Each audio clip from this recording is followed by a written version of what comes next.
रहीम। हज़रत मियाँ मोहम्मद बख्श रहमतुल्लाह ताला आरफ़ खड़ी, आपने किताब एक लिखी है तोहफ़ा मीरां। तोहफ़ा मीरां जिहड़ी वो सरकार ने जनाब गौस पाक रज़ी अल्लाह ताला अन्हु दी शान दे विच लिखी है। तो मैं तोहफ़ा मीरां दे विचों जनाब नूं चंद शार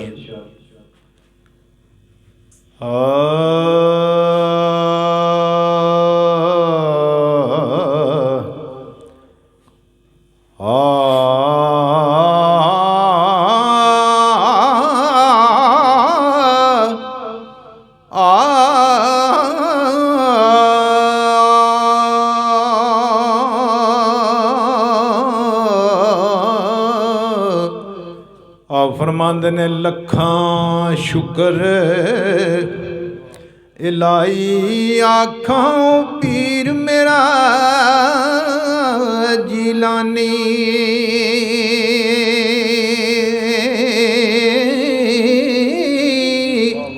ए मुश्किल कुल मोहम्मद वाले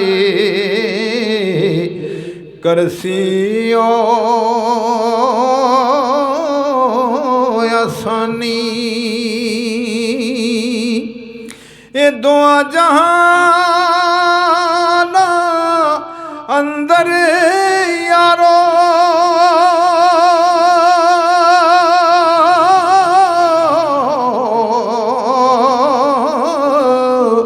ए मीरा दी सरदारे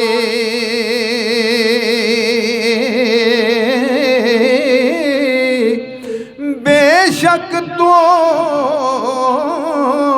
अबद तक रहसे फैज़ उना दा जारी। आप फरमांदे ने मैं कुछ मंग ना सकां मीरा, मैं कुछ मंग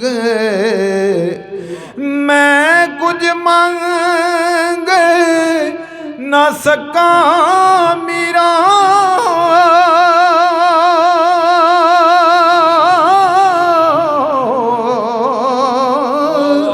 ए आपे कर्म कमाओ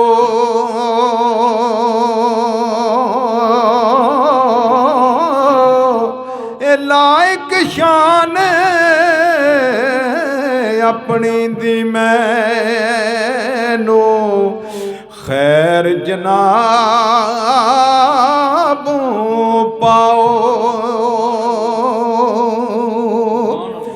विच औलाद असन दी ओसी ओ सैयद अब्दुल कादर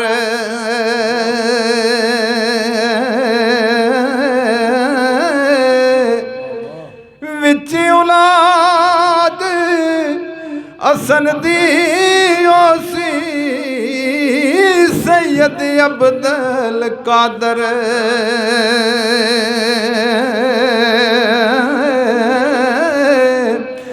दर्जा कुर्ब इलाही पासे उन्हां नौआं दी वाफर। ए शाला मीरा नजर करम दी तरफ मोहम्मद डाले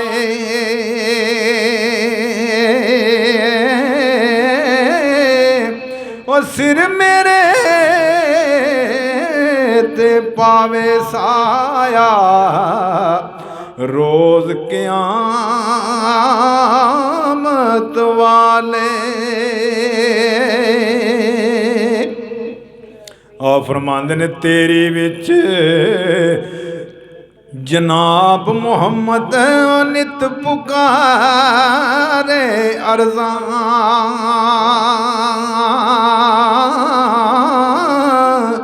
सदका शाह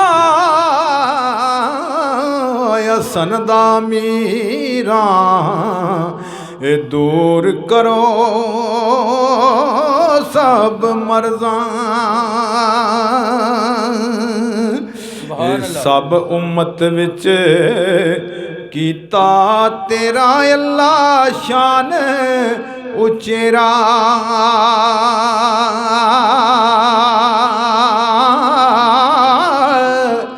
सदका नाम मोहम्मद मीरा रोग वंजा मेरा पीरा शाह कलंदर मुर्शद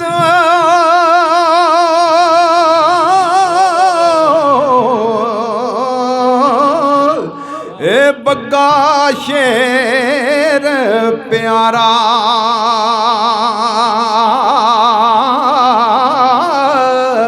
ए करो तू फैल उन्हां दे मेरा हर दर्दों छुटकारा ए बुद्धो शाह गुलाम मोहम्मद बुद्धो शाह हजूर मियाँ साहब रहमतुल्लाह अलैह दे मुर्शद ज़ारी मुर्शद जड़े ने साईं गुलाम मोहम्मद जिन्हां दा डुडियाल आज़ाद कश्मीर दे विच डैम दे विच इन्हां दा दरबार है। साईं गुलाम मोहम्मद सरकार दे पीर ने बुद्धो शाह अब्दाल तो है मैं ज़रूरी समझना कि जनाब की खिदमत समझाना कि जनाब पीरा शाह गाजी कलंदर सरकार दे रूहानी मुर्शद ने हजूर मियाँ साहब रहमतुल्लाह अलैह दे ज़ाहिर बात साईं गुलाम मोहम्मद सरकार दे ते वो मैं ये शेर जनाब की खिदमत पेश करना। ए बुद्धो शाह गुलाम मोहम्मद हास प्यारे तेरे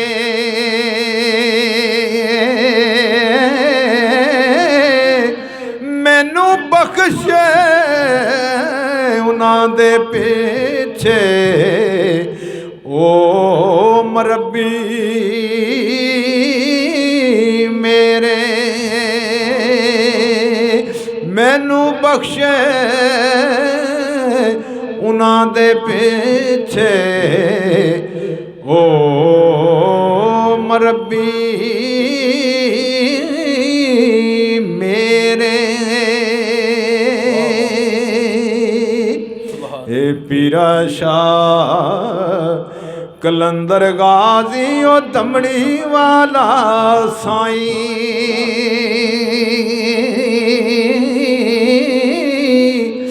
पीरा शाह कलंदर गाजी ओ दमड़ी वाला साईं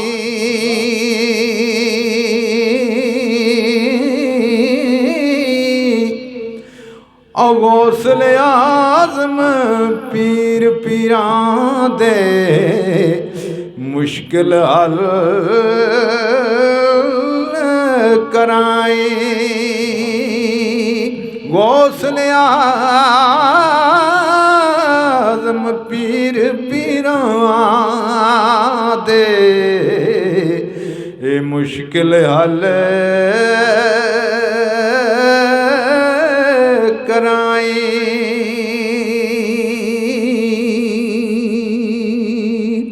बादशाहां दा पीर कहावे ओ पीरा शाह कर जाता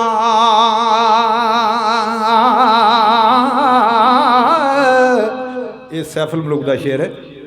ए बादशाहां दा पीर कहावे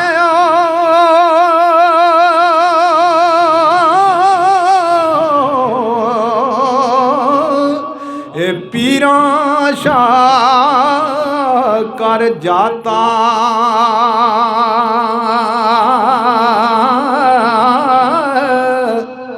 पीरा शाह कलंदर गाजे नित सवाल लख दाता पीरा शाह कलंदर गाज़ी नित सवा लख दाता